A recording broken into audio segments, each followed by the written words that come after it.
నాదర్గుల్ భూముల విషయంలో కూడా మాట్లాడిండు. నాదర్గుల్ భూముల విషయంలో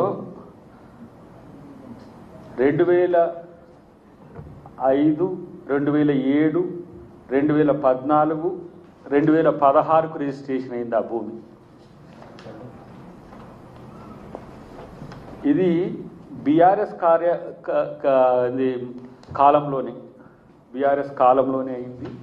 2021లో దీనికి సంబంధించిన వివరాలన్నీ కూడా నిన్న పొంగులేటి గారు మీకు చెప్పారు. మళ్ళీ ఇది రిపీట్ చేయడానికి అది రిపీట్ అవుతుంది. కానీ ఇది 2021లోనే వీళ్ళ కాలంలోనే ఏ కంపెనీలు తీసుకునే వాళ్ళకే తెలుసు. హరీష్ రావుకి ఇంకా బాగా తెలుసు, ఎందుకంటే ఆయనకు భూముల భాష బాగా తెలుస్తుంది, భూభాగవతాలు బాగా చేస్తాడు కాబట్టి హరీష్ రావుకి తెలుసు. 2021లో వాళ్ళ ప్రభుత్వంలో అది సీల్డ్ ల్యాండ్ అయినా, కోర్టు జడ్జిమెంట్ ఉన్నా, లేదంటే ప్రైవేట్ వ్యక్తి పేరు మీద ఉన్నా, లేదు రైతులకున్నా కూడా గత ప్రభుత్వం పూర్తిగా దాన్ని రిజిస్ట్రేషన్ చేసింది, మ్యూటేషన్ చేసింది 2021లోనే. మరి ఇప్పుడు ఎందుకు తగుదునమ్మా అని వచ్చిన తీన్మార్ డ్యాన్స్ చేస్తుండో హరీష్ రావు అర్థం కావట్లే. ఈ చిల్లర ఆరోపణలు చేసే ముందు కనీసం సాక్ష్యాలు ఉంటాయి ప్రభుత్వం దగ్గర అని ఎందుకు అనుకోవట్లేడు? బ్లాక్మెయిల్ రావు అని అనడం వెనుక కారణం ఏంటంటే నీ లైఫే బ్లాక్మెయిల్. ఒకటి, తెలంగాణ ఉద్యమంలో ఆంధ్ర ఇండస్ట్రియలిస్టులను, తెలంగాణ ఇండస్ట్రియలిస్టులను పూర్తిగా బ్లాక్మెయిల్ చేసి కోట్ల రూపాయలు దండుకొని ఉద్యమం పేరు మీద చేసిన బ్లాక్మెయిల్ రావు హరీష్ రావు. రెండవది, అధికారంలోకి వచ్చిన సొంత మామని ఆయన అన్ని విషయాలు తెలుసుకొని ఆయనను బ్లాక్మెయిల్ చేసి ఏంటిది, ఒకసారి ఇరిగేషన్, ఇంకోసారి ఏదో ఫినాన్స్ ఏదో ఎలుగబెట్టింది ఆయన. మామ ఇప్పుడు కూడా కిమ్మనకుంటూ ఉండడానికి కారణం ఆయన సీక్రెట్ అంతా కూడా అల్లునికి తెలుసు కాబట్టే బ్లాక్మెయిల్. బిడ్డను కాదని, కొడుకును కాదని అల్లునికే భయపడడం వెనుక ఈయన బ్లాక్మెయిలే కారణం. ఇప్పుడు ఈ ప్రభుత్వంలోకి వచ్చినాక మూడో బ్లాక్మెయిల్. ఎందుకు? పొంగులేటి గారి దగ్గర ఉన్న సీక్రెట్ ఫైల్స్ ఇల్లయి, ఎవరి బీఆర్ఎస్ నాయకులై. దాంట్లో ఈయన ఇంకెక్కువ దందా. వాటిని నుంచి సేవ్ కావడానికి ఇప్పుడు మళ్ళీ బ్లాక్మెయిల్. ఒక అందమైన అబద్ధాల కుటుంబంలో బ్లాక్మెయిలర్ బయటపడ్డాడు. ఇప్పుడు ఆమె కూడా బయటపడుతుంది, చిన్నగా రూపాంతరం చెంది చంద్రముఖిగా మారుతుంది అక్క, కవితక్క.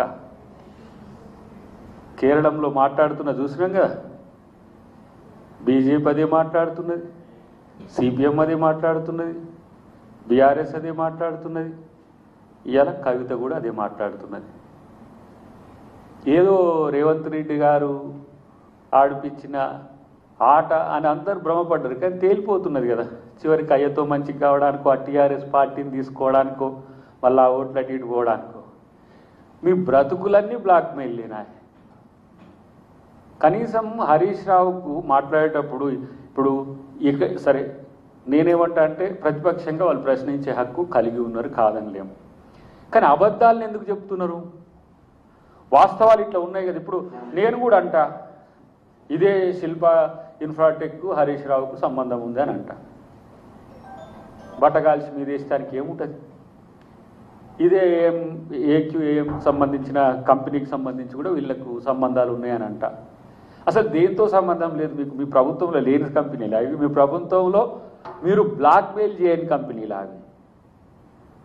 అట్లా బ్లాక్మెయిల్ చేస్తేనే మొన్న దాంట్లో ఎలక్షన్ కమిషన్కి సంబంధించిన ఎలక్ట్రల్ బాండ్స్ విషయంలో బయటికి వెళ్ళే కదా కేటీఆర్ ఎక్కడికి పోయిండు, ఎంక్వైరీకి పోయినాడు, అది ప్రాసిక్యూషన్కి పోయిన పరిస్థితి.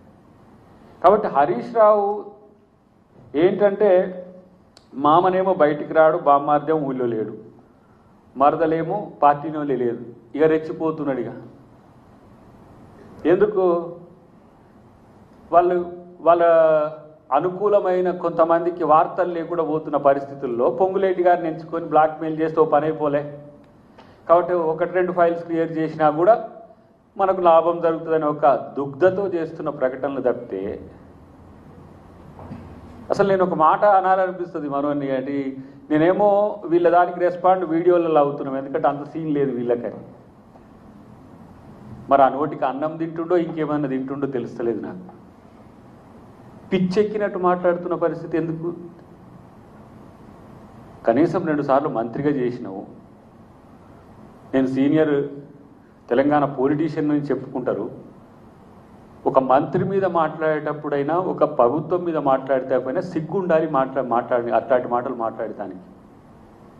హైడ్రా ముచ్చట చెప్తూ హైడ్రా ఏం పీకింది? హైడ్రా పీకేస్తుందనే పీకింది కదరా భయ్, మీరు అందరు పీకుతుండ్రు కదరా భయ్ హైడ్రాను. మళ్ళీ హైడ్రాకి సంబంధించిన అంశం తెర మీదకి తీసుకొచ్చి హైడ్రా ఓన్ చేసుకోదా తీసుకోదా, హైడ్రాని పంపిరు అక్కడికి. హైడ్రాని పంపిస్తే పేదోళ్ళ గుడిసెలు పోతాయని ప్రచారం చేస్తుంది కదా మళ్ళీ మీరు. దొంగలకు సద్దులు మోసే సన్నాసులు మీరు ఇలా తెలంగాణ కాంగ్రెస్ ప్రభుత్వం మీద మాట్లాడే స్థాయా? ఎక్కడో ఉండాల్సిన దరిద్రులు మీరు. దాపురించింది తెలంగాణకి. ఎంత తిట్టినా సిగ్గు లేదా లజ్జ లేదా? నవ్విపోదురుగాక నాకేంటి అన్నట్టు. కొంచెం డెకోరం మెయింటైన్ చేయాలనే ఉద్దేశంతో వీళ్ళ పట్ల రాజనీతిలో కొంత లిమిటేషన్స్తో మాట్లాడుతున్న పరిస్థితి. కానీ విచ్చలవిడిగా చెలరేగిపోతున్న వీళ్ళ యొక్క ఏమైతే ఈ రాజకీయ విన్యాసాలు చూస్తుంటే మళ్ళీ మేము వస్తామనే ఆలోచనతోనో లేకపోతే మళ్ళీ మాకే వస్తుందని ఒక దురాలోచనతోనో చేస్తున్న ప్రయత్నాలు తప్పితే మీరు రారు. మీకు మిమ్మల్ని ప్రజలు బండకేసి కొట్టి మీరు చెప్పే మాటలే నమ్మట్లేని పరిస్థితుల్లో మీరు చేస్తున్న ప్రయత్నాలు ఏందో చూస్తలేమా? నేను అంటున్న ఒక మాట, హరీష్ రావు నిజంగానే వీటి మీద చిత్తశుద్ధి ఉంటే మేము వస్తాం, రమ్మన్. ఎక్కడికి వస్తాడు? ఈ పేపర్లు అన్నీ తీసుకొని వస్తాం. బీఆర్ఎస్ పార్టీ ఆఫీస్కి రమ్మంటే కూడా వస్తాం. నేను ఒక గత ప్రభుత్వంలో చేసిన ఒక అంశాన్ని మేము ఎగ్జిక్యూట్ చేయాలంటే 1కి 100 సార్లు రాజ్యాంగబద్ధత, చట్టబద్ధత, న్యాయబద్ధత చూసుకొని పనిచేసే పరిస్థితి వచ్చింది. అంత దివాలాకోరు ప్రభుత్వం మీది. మీకు నచ్చితే పని, నచ్చకపోతే ఏమీ లేదు. ఎన్ని అంశాల్లో ఈరోజు ఈ ప్రభుత్వం ఇబ్బందులు పడుతుందో. మీరు తెచ్చిన అప్పుల వల్ల తలకాయ నొప్పులు పెరుగుతున్నాయి, అవి వేరే. కానీ మీరు చేసిన పనుల వల్ల కూడా తలకాయ నొప్పులు, మీరు చేసిన అకృత్యాలు ఇవన్నీ కూడా. 2021లో నువ్వు రిజిస్ట్రేషన్ చేసి నువ్వు మాట్లాడతావు ఏంద్రా బాబు? అంటే నీకు చేసింది సోయి లేదా, లేకపోతే చేసింది కాబట్టి మళ్ళీ ఇంకొకసారి మాట్లాడదామని మాట్లాడుతున్నారా? ఇది హరీష్ రావు చేస్తున్న ఒక బ్లాక్మెయిల్ దందా తప్పితే మరొకటి కాదని తెలంగాణ ప్రజలకు నేను విజ్ఞప్తి చేస్తున్నాను. ఎందుకంటే వీళ్ళు హైదరాబాద్ చుట్టూ చేసిన భూభాగోతాలు అన్నీ కూడా తెలుసు. భవిష్యత్తులో వస్తాయి. మీ ఫైల్స్ అన్నీ ఉన్నాయి. బీఆర్ఎస్ ఫైల్స్ ఎక్కడికి పోవు. ఎందుకంటే ముఖ్యమంత్రి గారికి ఏంటంటే ఏం చేయకముందే గిట్ల గిల్లితే వామ్మో నన్ను కొట్టిండ్రే చంపిండ్రే అని అనుస్తున్నారు మీరంతా అజకారం లెక్క. ఏం చేసిర్రా బాబు? మిమ్మల్ని ఏమన్నారు? ఎంక్వైరీకి పిలిస్తే ఏడుస్తున్నారు కదరా దరిద్రులారా మీరు. అటు కేసీఆర్ నుంచి మొదలు పెడితే కేటీఆర్, హరీష్ రావు, మీ ఒక్కొక్క ఫైల్ తీసి బయట పెడితే అప్పుడు తెలుస్తుంది. ఇందుకా మీరు తెలంగాణని కొట్లాడి, ఇందుకా మీరు తెలంగాణ ప్రభుత్వాన్ని ఏర్పాటు చేసి తెలంగాణ ప్రజలు దోచుకుంటానిక? ఇదే మీరు తిరుగుతున్నారు కదా. అక్కడక్కడికి పోయి ముందు రోజు ఇన్పుట్స్ ఇచ్చేసి ఇది చెప్పండి మీరు మీడియాలని చెప్పి వాళ్ళని రెచ్చగొట్టి మీరు పోయి ఆడ ప్రెస్ మీట్లు పెట్టి నాటకాలు ఆడుతున్నారు కదా, డ్రామాలు. ఆ డ్రామాలలో వచ్చి మళ్ళీ పొద్దుగాల మళ్ళీ ప్రెస్ మీట్లు పెడుతూనే ఉంటారు. ఇది కాదు, ఇది వాళ్ళు మమ్మల్ని వచ్చి ఇట్లా చెప్పమని. కానీ ఇలా మీరు ఎట్ట తయారైందంటే మీరు పెట్టుకున్న ఫేక్ న్యూస్ల కోసం వార్తలు ఇచ్చే స్థాయికి దిగజారిన పరిస్థితి. మీరు 30-40 పెట్టుకున్నారు కదా మీ బీఆర్ఎస్ టీ న్యూస్ టైపు, ఇంకా కొన్ని నమస్తే తెలంగాణ టైప్ పెట్టుకున్న వాళ్ళకు ఇన్పుట్స్ ఇవ్వడానికి పనికొస్తున్నాయి మీ యొక్క వార్తలు. కనీస ఇంగితం లేదు. ప్రభుత్వాన్ని చెలాయించినామంటారు, మేము తెలంగాణను మూవ్మెంట్ లీడ్ చేసినామంటారు. కానీ కనీస అర్హత లేని వ్యక్తులకు ఈరోజు తెలంగాణ సమాజం పట్టగట్టిందని నాకు అర్థమవుతున్నది. హరీష్ రావు మాట్లాడే మాటల వెనుక ఉన్న ఆంతర్యం కూడా అర్థమవుతూనే ఉన్నది. ఇంత కడుపు నొప్పి, ఇంత ఆవేశము, ఇంత అక్కసు, ఇంత విషం జిమ్మడం వెనుక ఉన్న కారణం 2 సంవత్సరాలే. 9.5 సంవత్సరాలు ప్రజల్ని పీల్చి పిప్పి చేసి ఇవాళ మీకు అవినీతి లేని దగ్గర అవినీతిని సృష్టించి మీరు చేయాలనుకుంటున్న భాగోతం ఏందో తెలియదా? ఉంటావా నువ్వు? పోనీ హరీష్ రావు దమ్ముందా నీకు? బీఆర్ఎస్లో 2029 వరకు నేను ఉంటా అని ఛాలెంజ్ చేయగలుగుతావా? నీకు ఆ సీన్ ఉందా? పోనీ నేనంటే ఒక మాట, కేటీఆర్ను కాదని నీకు అవకాశం వస్తుందని ఆశతో ఉన్నవా? కేటీఆర్ ఉండడం వల్ల నా అస్తిత్వం కోల్పోతుందని ప్రెస్ మీట్లు పెడుతున్నావా? లేకపోతే ఈ కాలంలోనే బ్లాక్మెయిల్ చేసుకొని నేను వెనకేసుకున్న బినామీల పేర్ల మీద వెనకేసుకున్న భూములను నేను సక్రమం చేసుకోవాలని ఒక ప్లాన్తో చేస్తున్నావో నువ్వు ఆలోచించుకో. మీ దాంట్లో మీకే పడదు, నువ్వు పెద్ద పెద్ద మాటలు మాట్లాడు. చలో నీకు దమ్ముంటే బీఆర్ఎస్ పార్టీ ఆఫీస్కి నేను రమ్మన్నా వస్తా. వాస్తవాలను నిరూపించడానికి ప్రభుత్వం యొక్క డాక్యుమెంట్స్ తీసుకొని నేను రాగలను. ప్రెస్ క్లబ్లో లేకపోతే అక్కడో ఇక్కడో కాదు, ఉంటే ఆడికే వచ్చి చెప్తాం. మీకు దమ్ముంటే మీరు తేల్చుకోవడానికి సిద్ధమా అని చెప్పి నేను సవాల్ విసురుతున్నా.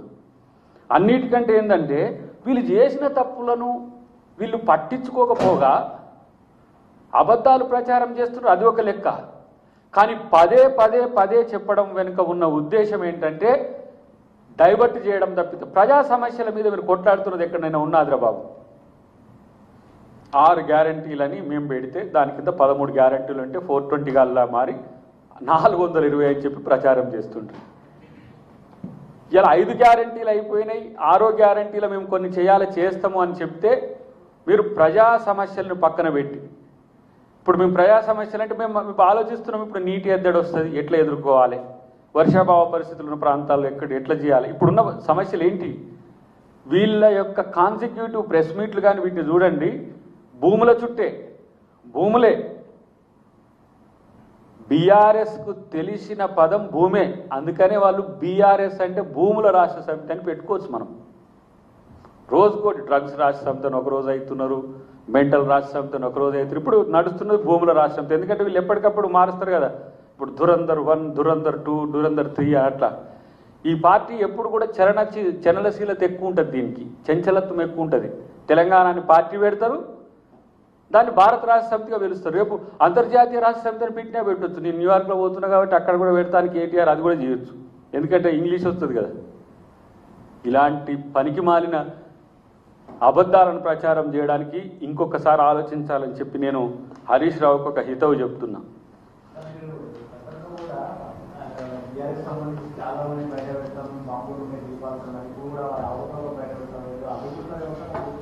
ఇప్పుడు ఇరాన్ అమెరికా యుద్ధం వచ్చింది, యుద్ధం వచ్చినప్పుడు బాంబులు వేస్తారు. సమయం రావాలి కదా, ఆ రోజు బాంబులు పడతాయో అణుబాంబులు అయితే వాళ్ళకి తెలుస్తాయి. అది ఆ భయం ఉండే కదా బాంబుల గురించి ఇంకా గుర్తుపెట్టుకున్నది హరీష్ రావు. బాంబులు అనే మాట, బాంబులేటి అని అంటున్నాడు అని అంటే పొంగులేటి గారి గురించి ఆ బాంబు ఎప్పుడు వేస్తాడో అనే భయం ఉన్నట్టే కదా.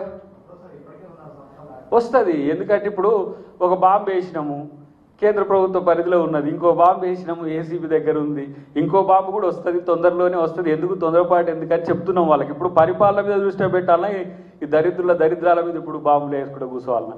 కాబట్టి ఉన్న పరిస్థితిని ఏ విధంగా చక్కదిద్దుకోవాలి, వీళ్ళు లక్ష్యం కూడా కాదు, కాకపోతే వీళ్ళు లక్ష్యం చేసుకోవడానికి ప్రయత్నం చేస్తున్నారు. వస్తాయి. ఇప్పుడు ఇది ఈ 2021 ఫైల్ ఎవరు చేసిన రిజిస్ట్రేషన్? ఆయన ఎవరు? రెవెన్యూ శాఖ మంత్రి తెలవాలి కదా. వాళ్ళ ఆఫీస్కి వద్దాం రమ్మనండి, తీసుకోమనండి, దాన్ని ఛాలెంజ్గా తీసుకోమనండి. 2021లో నాదర్గొల్లు భూములను రిజిస్ట్రేషన్ చేసిన ప్రభుత్వం ఏది? ఈ రాష్ట్రంలో ఏ ప్రభుత్వం ఉన్నది? ఇది కాదా ఫైల్? వాడు మళ్ళీ రివర్స్లో మనకేస్తుండే, మీరు దీంట్లో ఎల్లయ్య పేరుంది, మల్లయ్య పేరుంది, దీనికి చేసింది, దాంట్లో పేర్లు ఎందుకు మారుతున్నాయి? ఈ పేర్లు మారేది కూడా గమనిస్తున్నాడు మరి హరీష్ రావు. అంటే అంత కీన్గా అబ్జర్వేషన్ ఉన్నది. మనోడేనా దాని బినామీ? నాకు అర్థం కావట్లేదు. మరి ఈ శిల్పాతోని కానీ లేకపోతే ఈ కంపెనీలతో మనోనికి ఏమైనా రిలేషన్ ఉండి, సార్ నానించిపోయిందని ఈయన బోర్డు మారినప్పుడైనా బోర్డు మారిన ఆయన పోయి నాకు ఏమైనా కంప్లైంట్ చేస్తున్నా నాకు అర్థం కావట్లేదు. మరి ఇంతకీ ఇన్ని భూములు ఉన్నాయి కదా, దీని మీదనే ఎందుకున్నది? కాబట్టి ఇవన్నీ దీని వెనుక ఉన్న ఉద్దేశాలు క్లియర్గా అర్థమవుతున్నాయి.